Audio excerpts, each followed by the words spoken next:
Welcome back to English 101, Rhetoric 1, Week 14. This is our reading lecture. This is going to be a quick one this week.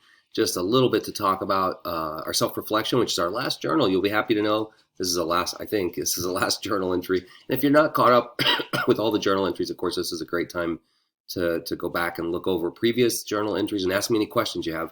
But this is our last one. And then we're going to talk about, just briefly, the article on addiction and chemical dependency, which will tie into essay number 7.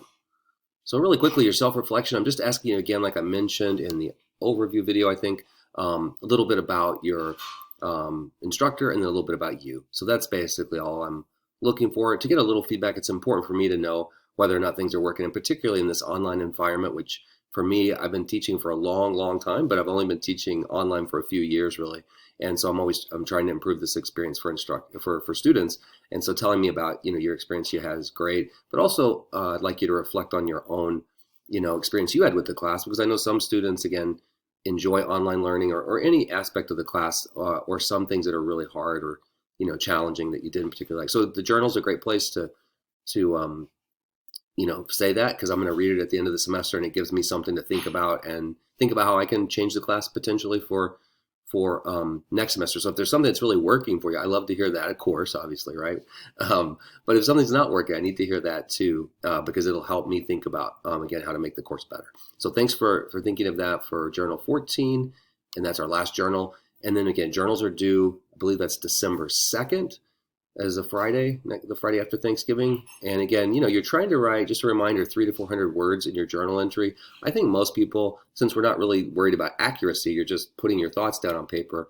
Majority of people, in a half an hour or less, you could probably sit down and write that much if you're just blasting out whatever's going on in your mind. That's really how I wanted you to treat the journal. It's just like practice. It's a way of just practicing putting your ideas on paper and getting the long trip, for me anyway, from my head to my keyboard. Okay, so that's that. And then our reading summary this week, again, is the articles Addiction, Chemical Dependency. You should be able to find that in the course content. There's a little actual folder inside the course content folder that says course content. I don't know why I set that up that way, but anyway, it is there. And take a look at this article. It's very brief, but it just kind of outlines an overview of what is addiction and chemical dependency and what are the different forms it can take. And again, I think that'll help us a little bit as background for reading Sonny's Blues and then writing about that as well. All right, well, I said that was going to be a brief video, so I'm going to stop there. Again, 2 things to look at this week: our self-reflection, the last journal, and then the article Addiction and Chemical Dependency. And we have a discussion board posted, discussion for this week. So thanks for watching this. Let me know if you have any questions.